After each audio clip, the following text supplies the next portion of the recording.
2 years, YouTube. 2 years. That's how long I've lived with the C8 Z06. Not just the spec sheets, the stats, the performance data, not just the hype, but real ownership. From the first cold start to the red line screams when I'm running it on track, and yes, even the small headaches that come with it. In this video, I'm breaking down what it's really like to own Chevy's 5.5 liter, 670 horsepower flat plane crank monster after 24 months. The highs, the lows, the surprises, and whether this car still feels like the supercar killer it was meant to be, and my first impressions when I got it. Was it worth the money? Do I feel like I regret my decision? Would I buy this car again? I'm gonna cover all of that in this video here for my 2-year review. I've had a lot of time with this car. I've had it on track.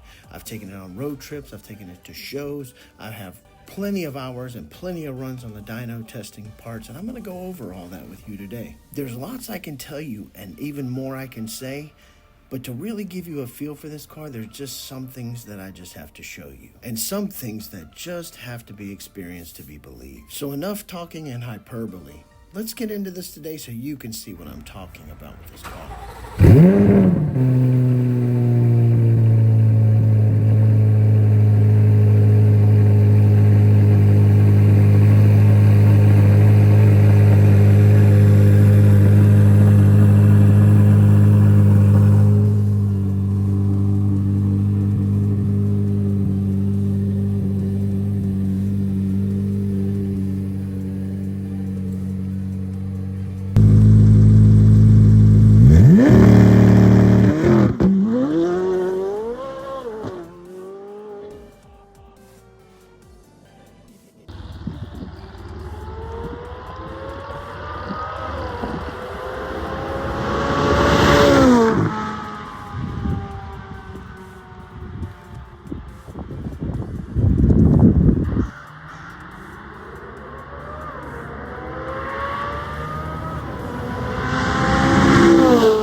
Hey YouTube, thanks for stopping by the channel and thanks for clicking play. Well, it's been 2 years I have had my C8 Z06. Now, I picked this car up at the museum. I did museum delivery in early fall of 2023, and I've been through a lot with this car. I've been putting up, more mods on it. I've changed a few things. I've done some performance mods, and my, initial impressions obviously were absolutely amazing. I'm absolutely blown away. I'm still blown away by the car, but the way I feel about the car has changed a little bit over the last 2 years. Is it a negative?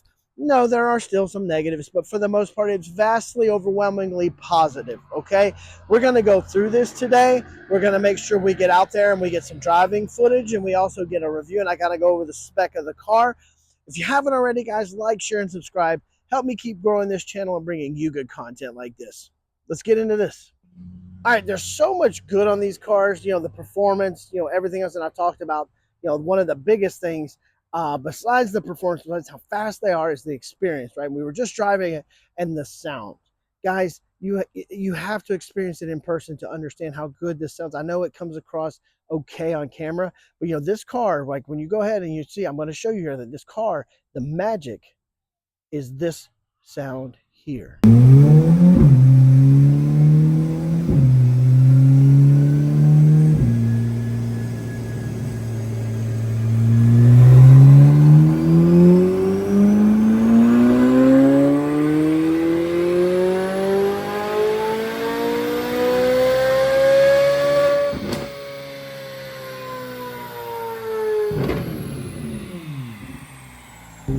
Alright, so giving you some driving impressions as I head back to the house. I had some errands to run, and why not take the Z06, right? But just wanted you to get kind of the driving impressions here of what we have for the 24 C8 Z06, and how has my perception of the driving experience changed over the last 2 years. What I will say is that it's gotten better. Not that I ever thought this was a bad driver's car at all right, but I come to appreciate more the level of performance that you get and the comfort level and the comfort or the creature comforts that you still have in this vehicle. I do not have the competition seats like Justin and a lot of you guys have, but I will say the seats that I have are extremely comfortable for longer trips. I have noticed that I've driven at Ron Fellows and some other places for extended periods of time, the competition seats, and I do feel that they're a little bit less comfortable after putting some significant time in the seat, but I can't complain about these. I drove it back from Bowling Green after picking up. I drove it back to Bowling Green for the bash a year later, and I've driven it, back and forth to Brandon and some other places. That's a pretty long trip. So the comfort of being able to get into this car and just take it on a long road trip. You could daily drive this car. Now, are there other Corvettes out there that would make a better daily driver from a comfort standpoint? Yeah, sure. I think a C8 Z51 car Stingray would be probably the best daily driver you could buy for the money. I mean, you're not going to be able to beat that, but from maybe the higher trim levels, the E-Ray I think would probably make a better daily driver than this car. But you could daily drive this. This is not a problem at all.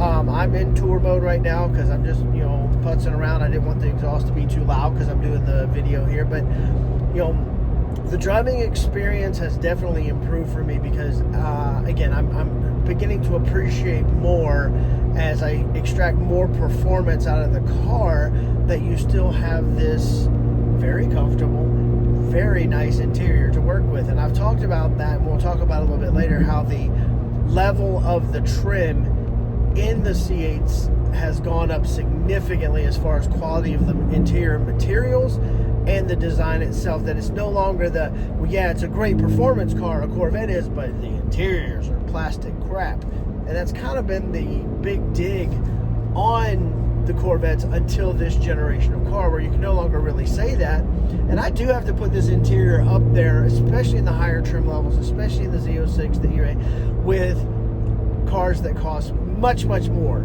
and are more on the exotic level as far as, what you're getting from them. Again, I think I would put this above some of the Porsche interiors I've been in. No hate on Porsche, but this is a wonderful interior, and you're not losing anything just to get the performance because it's a Corvette as far as interior wise. You're just not. Okay. The other thing I really like about the interior is the way everything is set up around you. Now, this does change in 26 with the wall of buttons going away over here to your right, and it's kind of going under the infotainment center.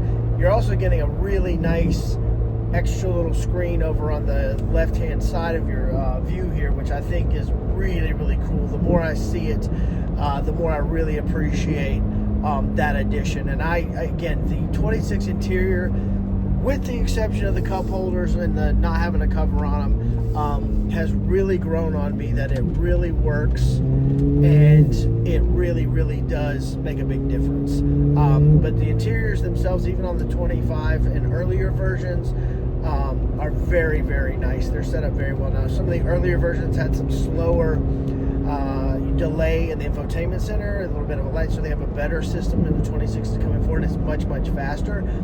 I don't know if they're going to offer some of that firmware for the earlier model cars. I don't know. I doubt it, because I think they're just going to want to push people to buy the newer cars. But hey, whatever. I'm not unhappy with my infotainment center. I'm not unhappy with the way things work. The lag does kind of get on my nerves a little bit here and there, but for the most part, I don't have a problem with it. Now, the big thing about this car, experience-wise, has only gotten better, and I've only grown to love it and appreciate it more. And it's the performance, and it's the experience. It's the sound, right? I mean,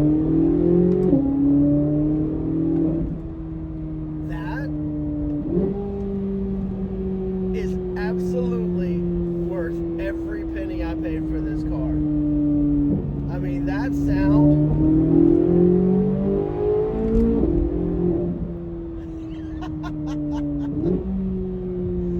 is absolutely the best thing I've ever experienced. This car drives extremely well.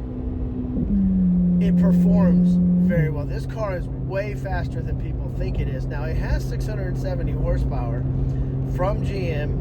We know that. It's a 5.5 liter flat plane crank, thus that sound. We know that. But it is quicker than a lot of people think it is. I've made some pretty good kills in this car as far as some of the cars I've raced, Turbo Taycan S, some other cars. They're all on the channel. But looking at it from a standpoint of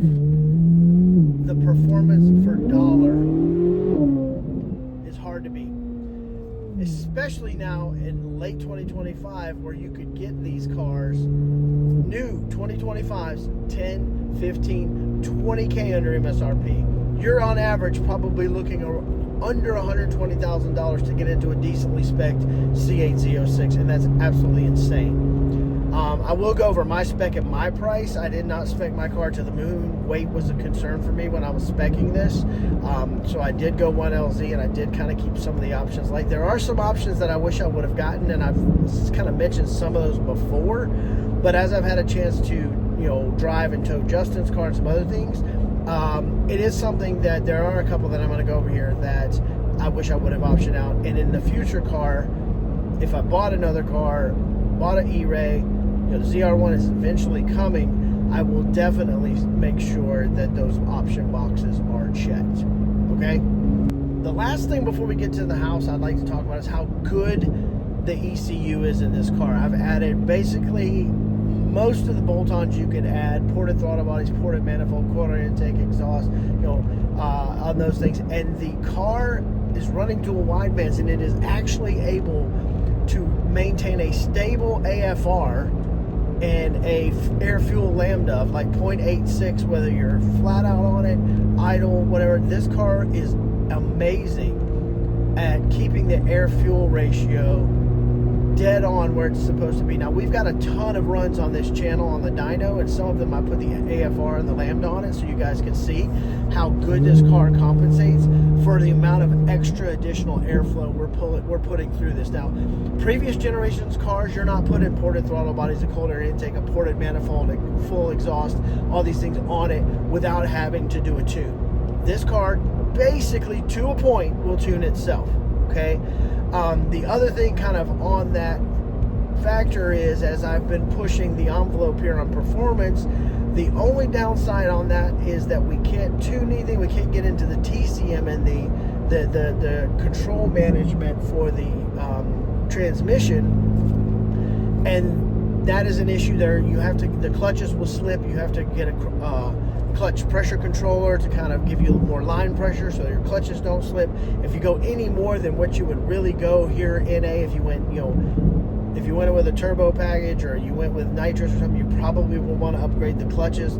So that's kind of a negative thing for me as I've pushed the envelope a little bit for performance, because we all like to put bolt-ons on our cars. We all like performance, but I've been really, really impressed with this car's ability to basically tune itself, because it's not unlocked and we're not going to be able to tune it for quite some time. So, so those are very important factors to think about, in that, yeah, it's not able to be tuned, it's not unlocked yet, but to any reasonable extent of bolt-ons you want to buy and put on this car, cold air intake, ported throttle bodies, ported manifold, long tubes, exhaust, whatever, the car will handle the tuning itself. We've even put E85 in this car, and we've even, you know, splashed a few gallons in, and it will be able to compensate for the additional octane. It's pretty crazy, man. It really, really is.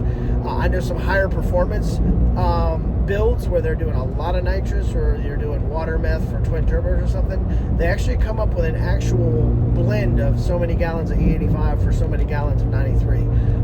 But, you know, the amazing thing is you can get this level of performance out of this car without actually being able to tune the car. It takes care of the work itself. That's how good this ECU is. Speaking of interior, here again, the upgrade on the materials from previous generations is really, really noticeable. So, like, the first thing you're going to notice is how nice the interior in these cars looks, especially in a lot of the higher trim ones, and the much better quality of the materials. Now, I do have red seats. You can kind of see it right here.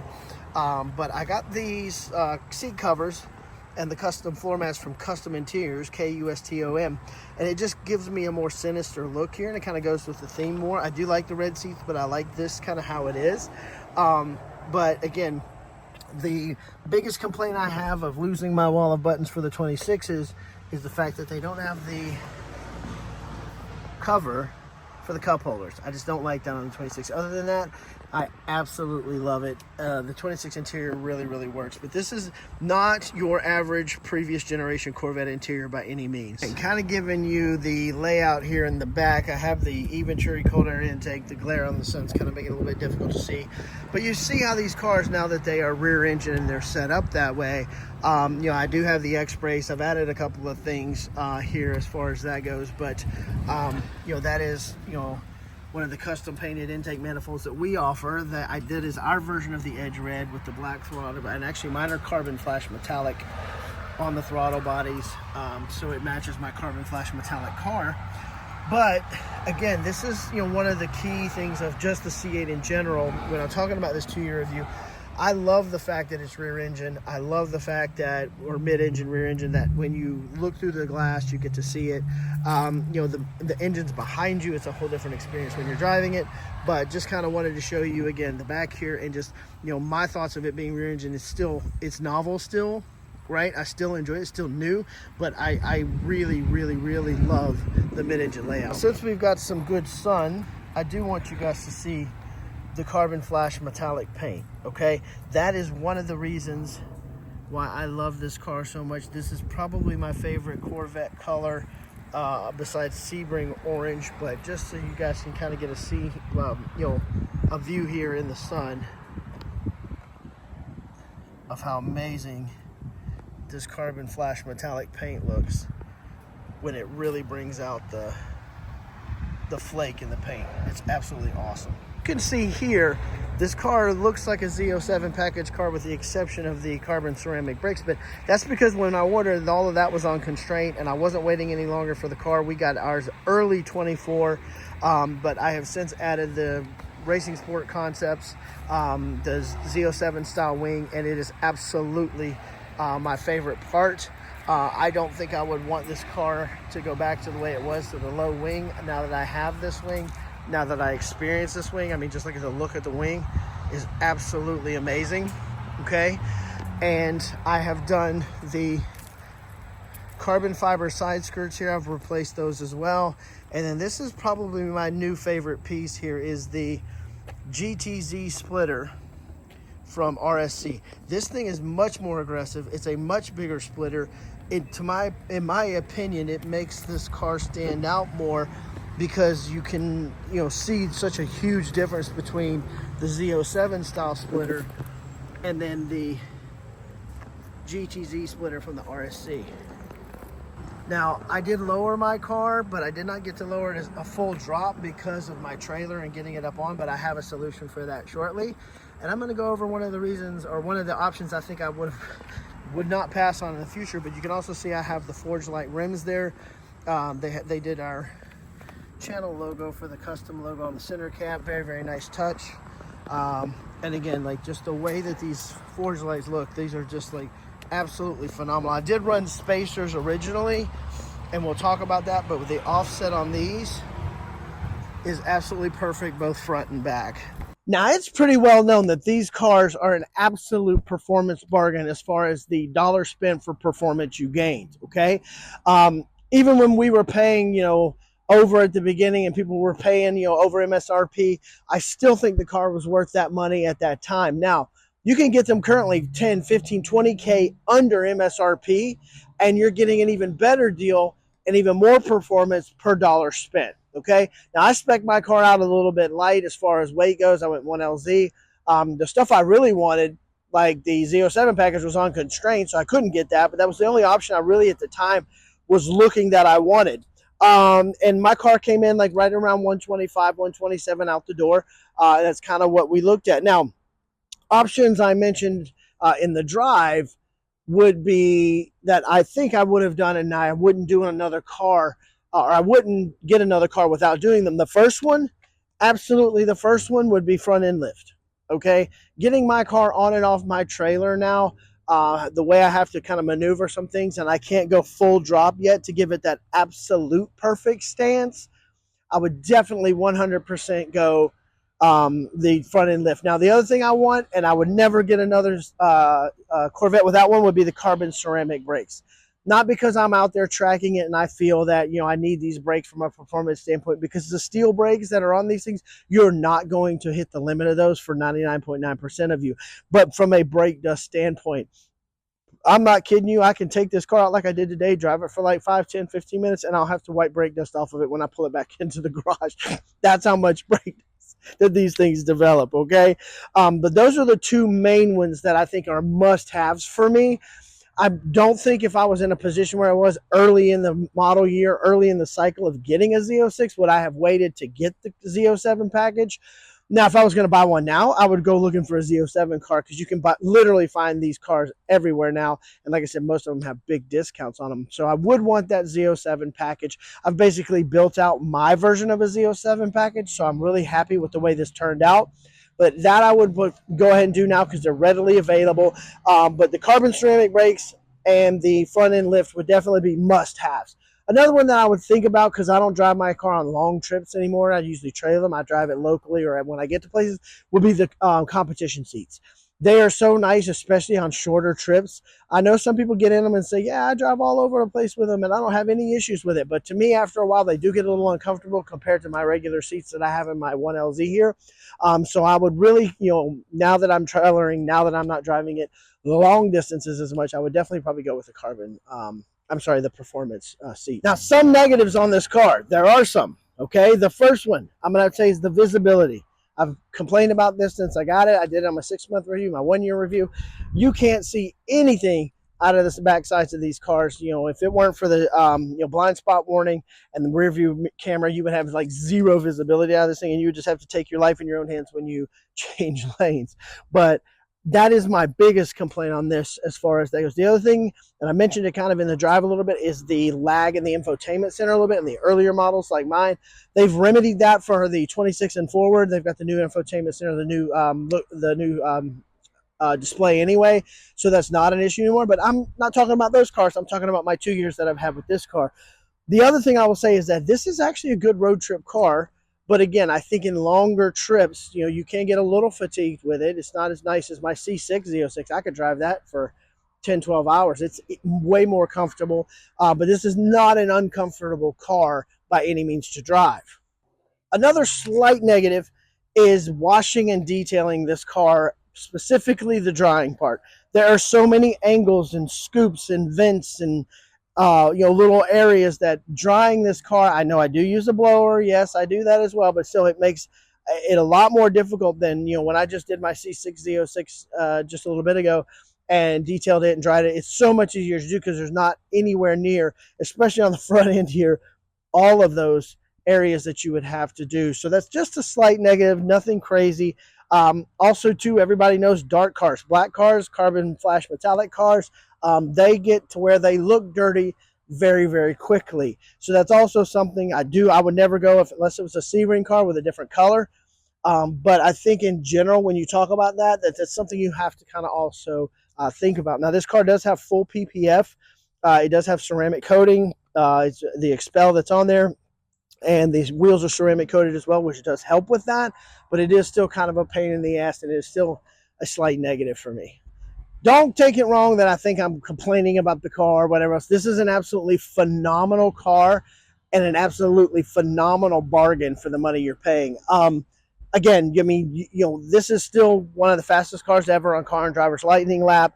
Yes, the ZR1 is next level, crazy, insanely fast. It's an absolute rocket ship. But, there is something, and I've driven both, there is something more raw about this car than the ZR1. The ZR1 feels more like that grand touring car most of the time until you really get your foot into it, and now it just sort of turns into an absolute rocket ship. But this car's a little bit more raw. It's a little bit more twitchy.